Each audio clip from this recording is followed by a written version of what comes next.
তাহলে মোট 5টি বৈশিষ্ট্য নিয়ে আমরা কথা বলবো বিশ্বনবীর। আওয়াজ করে বলুন কয়টি?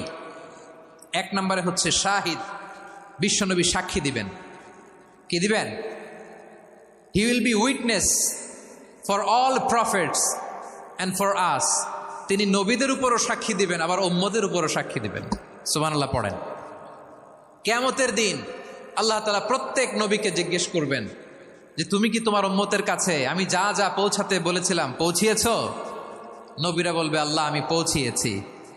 নবীদের কথা ঠিক কিনা সত্য কিনা এর সপক্ষে তখন বিশ্বনবী সাক্ষী দিবেন। সুবহানাল্লাহ পড়েন। এজন্য রব্বুল আলামিন বলেন ফাকাইফা ইযা জিনা মিন কুল্লি উম্মাতিন বিশাহীদিন ওয়া জিনা বিকা আলা হাউলাই শাহীদা।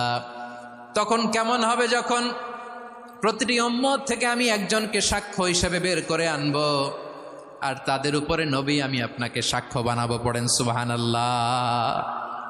তাহলে সব উম্মতের ব্যাপারে সেই উম্মতের নবীরা সাক্ষ্য দিবে, আর ওই নবীদের উপরে আমাদের নবী বিশ্বনবী সাক্ষ্য দিবেন। সুবহানাল্লাহ পড়েন।